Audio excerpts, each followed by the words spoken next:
अमेरिकी राष्ट्रपति Donald Trump पर असफल हुए हमले को लेकर नई जानकारियां सामने आ रही हैं। खास तौर पर अमेरिकी मीडिया उसी हमलावर कोल एलन का घोषणा पत्र प्रकाशित कर रही है जिसने डोनाल्ड ट्रंप पर हमला करने की कोशिश की थी।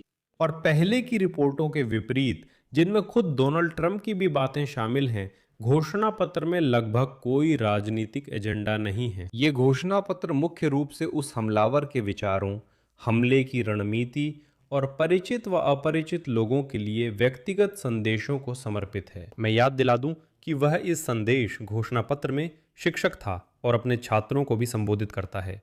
दिलचस्प यह है कि असल में कोल एलन फिर भी डोनाल्ड ट्रंप प्रशासन की आलोचना करता है और कहता है कि वो अमेरिका का नागरिक होने के नाते, लेकिन फिर भी वह डोनाल्ड ट्रंप प्रशासन की सभी गतिविधियों के परिणामों को खुद पर महसूस करता है जो जारी हैं। अब डोनाल्ड ट्रंप का 1.5 साल का राष्ट्रपति कार्यकाल हो चुका है।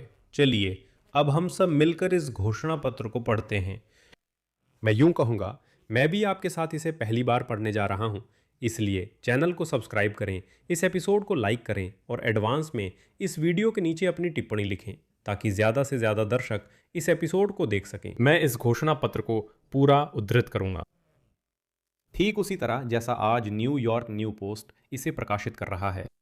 न्यूयॉर्क पोस्ट डोनाल्ड ट्रंप का पसंदीदा अखबार है। उन्होंने कहा था कि वो इसे रोज पढ़ते हैं और यही लोग सबसे पहले उस हमलावर का घोषणा पत्र प्राप्त करने वाले बने।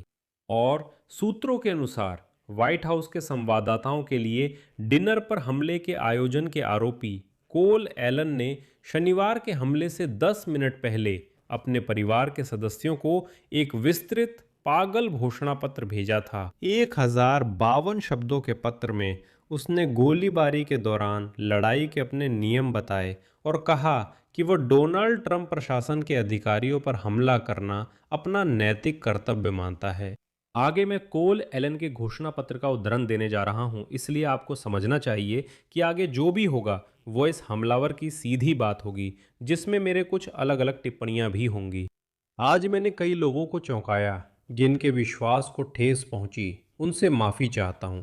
मैं अपने माता पिता से माफ़ी मांगता हूं कि मैंने कहा था कि मेरा इंटरव्यू है, लेकिन यह स्पष्ट नहीं किया कि वह इंटरव्यू मोस्ट वांटेड कार्यक्रम के लिए था। मैं सहकर्मियों और छात्रों से अपनी निजी आपात स्थिति के बारे में जो कहा उसके लिए माफ़ी मांगता हूं। जब तक कोई इसे पढ़ेगा तब तक शायद मुझे सच में आपातकालीन विभाग जाना पड़े, लेकिन इसे शायद ही ऐसी चीज़ कहा जा सकता है जो मैंने खुद अपने लिए बनाई हो।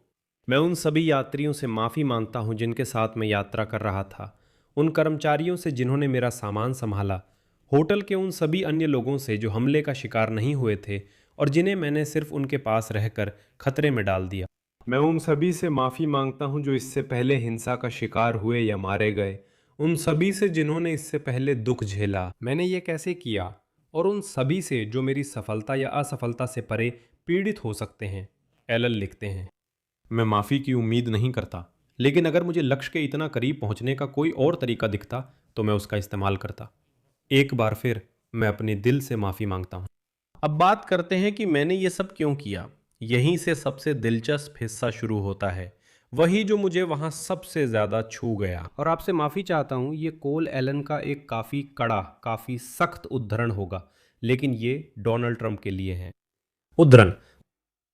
अब बताते हैं कि मैंने ऐसा क्यों किया। मैं अमेरिका का नागरिक हूं और मेरी सरकार की गतिविधियां मुझ पर असर डालती हैं। मैं अब और किसी पीडोफाइल, बलात्कारी और गद्दार को अपनी अपराधों से मेरे हाथ धंधे करने की इजाज़त नहीं दूंगा। सच कहूं तो मैं ये बहुत पहले से नहीं करना चाहता था, लेकिन ये पहली असली मौका है कि मैं इसके खिलाफ कुछ कर सकूं। क्योंकि मैंने इस बारे में बात शुरू कर दी है, मैं लड़ाई के लिए अपने तय नियमों के बारे में भी बताऊंगा, शायद बहुत खराब तरीके से, लेकिन मैं कोई सैनिक नहीं हूं तो कोई बात नहीं। प्रशासन के अधिकारी श्री पटेल को छोड़कर वे सभी लक्ष्य हैं, प्राथमिकता सबसे ऊंचे स्तर से सबसे नीचे तक हैं। यहाँ वो स्पष्ट रूप से बताता है कि वो किन लोगों को खत्म करना चाहता था। आगे उदाहरण है, सीक्रेट सर्विस वे तभी लक्ष्य बनते हैं जब जरूरी हो और संभव हो तो गैर घातक तरीके से निष्क्रिय किया जाना चाहिए। मुझे उम्मीद है उन्होंने बुलेट प्रूफ जैकेट पहनी है, क्योंकि शॉटगन का सीधा वार बिना जैकेट वालों को नुकसान पहुंचाता है। होटल की सुरक्षा, हो सके तो खुद को निशाना मत बनने दें। जब तक मुझ पर गोली नहीं चलाते, कैपिटल पुलिस या होटल सुरक्षा जैसे ही हैं। वह उन पर गोली चलाने नहीं चाहता था। नेशनल गार्ड, वही बात जो होटल की सुरक्षा के साथ है। होटल के कर्मचारी बिल्कुल भी हमले का निशाना नहीं है। मेहमान तो बिल्कुल भी लक्ष्य नहीं है। नुकसान कम करने के लिए मैं गोलियों की बजाय छर्रे इस्तेमाल करूंगा, क्योंकि ये दीवारों के आर पार कम जाती है। अगर ज़रूरी होता तो मैं यहाँ मौजूद ज़्यादातर लोगों को भी निशाना बनाते हुए अपने लक्ष्य तक पहुँच जाता। इस बात को ध्यान में रखते हुए कि ज़्यादातर लोग अपनी मर्जी से एक ऐसे इंसान के कार्यक्रम में आए, मैं फिर से यह सब उद्धृत कर रहा हूँ, एक पेडोफाइल, बलात्कारी और गद्दार के, और इस तरह वे भी उसके अपराध में भागीदार बन गए। मुझे उम्मीद है कि बात इतनी नहीं बढ़ेगी। आगे वो लिखता है, आपत्तियों का खंडन। आपत्ति, एक एक ईसाई के रूप में मुझे दूसरा गाल आगे करना चाहिए। खंडन, यह केवल तब लागू होता है जब आप खुद उत्पीड़न झेल रहे हों। मैं वो व्यक्ति नहीं हूं जिसे नज़रबंदी शिविर में बलात्कार किया गया था। मैं वो मछुआरा नहीं हूं जिसे बिना मुकदमे के फांसी दी गई थी। मैं वो स्कूल का छात्र नहीं हूं जिसे बम से उड़ा दिया गया था।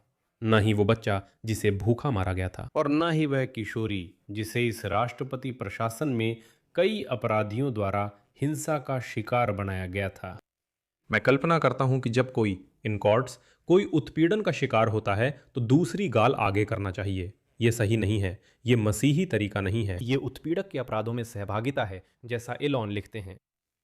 आपत्ति 2, एलन अभी लिख रही हैं, आपके लिए यह असुविधाजनक है। खंडन, मुझे चाहिए कि जो ऐसा सोचता है वो कुछ मिनट दे और समझे कि दुनिया सिर्फ उसके इर्द गिर्द नहीं घूमती। क्या आपको लगता है कि जब मैं बलात्कार, हत्या या हिंसा देखूं तो मुझे अनदेखा कर देना चाहिए? क्योंकि ये उन लोगों के लिए असुविधाजनक होगा जो पीड़ित नहीं हैं।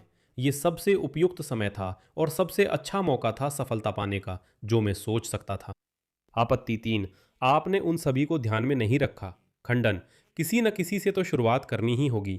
आपत्ति 4, आधे काले और आधे गोरे होने के नाते आपको यह काम नहीं करना चाहिए। खंडन, मैं नहीं देखता कि कोई और यह जिम्मेदारी ले सकता है। आपत्ति 5, कैसर का जो है वह कैसर को दो। खंडन, संयुक्त राज्य अमेरिका कानून द्वारा शासित है, न कि किसी एक या कुछ लोगों द्वारा। जब अधिकारी और न्यायाधीश खुद कानून नहीं मानते तो किसी पर उन्हें गैर कानूनी रूप से तय चीजें सौंपने की जिम्मेदारी नहीं है।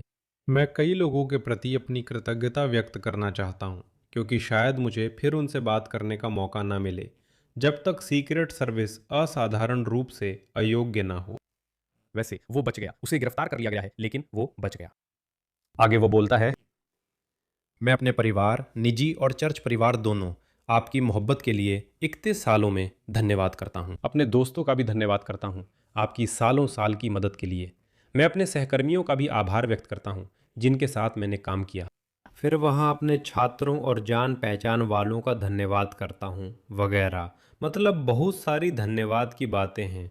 आखिर में वो लिखता है, कोल उद्धरण चिन्हों में ठंडी ताकत, दोस्ताना संघीय हत्यारा एलन, ये उसने अपने लिए ऐसा निकनेम रखा है। घोषणा पत्र में आगे एक दिलचस्प पुनश्च है। वह आगे लिखता है, फिर एक उद्धरण। ठीक है, अब जब ये सारी भावुकता पीछे छूट गई है, आखिर सीक्रेट सर्विस करती क्या है? माफ कीजिए, अब मैं बड़बड़ाऊंगा और औपचारिकता छोड़ दूंगा। मैंने उम्मीद की थी कि हर कदम पर सीसीटीवी कैमरे होंगे, होटलों के कमरों में सुनने वाले उपकरण लगे होंगे, हर 3 मीटर पर हथियारबंद एजेंट होंगे और अनगिनत मेटल डिटेक्टर होंगे। आखिरकार मैंने इनमें से कुछ भी नहीं देखा। कौन जाने, शायद वे मुझे बेवकूफ़ बना रहे हों। खैर, कोई सुरक्षा नहीं दिखी, ना रास्ते में ना होटल में, इस मामले में कहीं भी नहीं। होटल में घुसते ही सबसे पहली चीज जो मैंने महसूस की वो था घमंड का एहसास। सोचिए, मैं कई हथियार लाता हूं और उसके पास एक शॉटगन, पिस्तौल, चाकू थे। और आगे उद्धरण है, वहां मौजूद किसी ने भी ये नहीं सोचा कि मैं कोई खतरा बन सकता हूं। सुरक्षा व्यवस्था बाहर थी जो प्रदर्शनकारियों और आने जाने वालों पर नजर रख रही थी।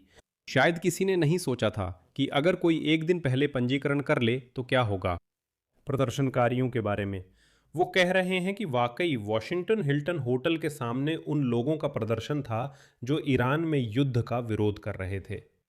मैं उद्धरण जारी रखता हूं, इस तरह की अयोग्यता की हद ही पार हो गई है और मैं ईमानदारी से उम्मीद करता हूं कि जब देश में फिर से वास्तव में सक्षम नेतृत्व आएगा तब तक हालात सुधर जाएंगे। अगर मैं ईरानी एजेंट होता, ना कि अमेरिका का नागरिक, तो मैं यहाँ कोई भी माँ ले आता और किसी को पता भी नहीं चलता। खैर, माँ को तो आप समझ ही रहे हैं, ये सिर्फ कहने के लिए है। मतलब ये है कि मैं जो चाहूं वो सब कर सकता था। आगे वो कहता है ये सिर्फ पागलपन है। अगर किसी को यह जानने में दिलचस्पी हो कि ऐसा कुछ करना कैसा होता है तो यह भयावह है। मुझे उल्टी आ रही है। मैं उन चीज़ों के लिए रोता हूँ जो मैं करना चाहता था पर नहीं कर पाया, और उन लोगों की वजह से गुस्सा आता है जिनका भरोसा इससे टूटा। इस प्रशासन ने जो कुछ किया है उसके बारे में सोचकर मैं यह किसी को भी करने की सलाह नहीं दूंगा। बच्चों, स्कूल में पढ़ाई करो। तो यही है उस हमलावर का घोषणा पत्र जिसने, याद दिला दूं, वॉशिंगटन के हिल्टन होटल में फायरिंग की थी, जहां एक भव्य मुलाकात हो रही थी। ऐसा राष्ट्रपति प्रेस पूल, व्हाइट हाउस के संवाददाता जो बिल्कुल अलग अलग प्रकाशनों से थे, अमेरिका के शीर्ष नेतृत्व के साथ, और डोनाल्ड ट्रंप भी वहां मौजूद थे। वे उस शाम वहां उपस्थित थे। ये एक औपचारिक डिनर था। ये पारंपरिक सभा है जिसमें राष्ट्रपति व शीर्ष नेता पत्रकारों के साथ मिलते हैं। उम्मीद थी कि वहां कॉमेडियन प्रस्तुति देने वाले थे, लेकिन शुरुआत में ही हमलावर ने माहौल बिगाड़ दिया। और डोनाल्ड ट्रंप पहले ही कह रहे हैं कि व्हाइट हाउस में तुरंत एक बॉलरूम बनवाना चाहिए जिसमें राष्ट्रपति के लिए एक भूमिगत बंकर भी हो, ताकि ऐसे कार्यक्रम वहीं कराए जा सकें और ऐसे हमलावर न हों जो इन कार्यक्रमों को बिगाड़ दें। कुल मिलाकर यही स्थिति है। वैसे अमेरिका के राष्ट्रपति को कैसे निकाला गया, इसकी सारी जानकारी और विवादित बातें आप मेरे पिछले एपिसोड्स में इसी यूट्यूब चैनल पर देख सकते हैं। चैनल को सब्सक्राइब करना, एपिसोड को लाइक करना और बेल आइकन दबाना बहुत ज़रूरी है ताकि आपको नए एपिसोड्स की सूचना मिलती रहे। दोस्तों यह एक घोषणा पत्र था। जैसा है वैसा ही मैंने उद्धृत किया। जैसा कहते हैं जैसी जानकारी मिली वैसी ही आपको बता दी। इसलिए अगर आप इस YouTube चैनल के काम को सपोर्ट करना चाहते हैं तो आप किसी भी डोनेशन के ज़रिए, जो लिंक और डिटेल्स इस वीडियो के डिस्क्रिप्शन में दिए गए हैं या फिर आपकी स्क्रीन पर दिख रहे QR कोड के ज़रिए कर सकते हैं। मैं आपकी किसी भी मदद के लिए आभारी रहूँगा। अपना ख्याल रखें। सबको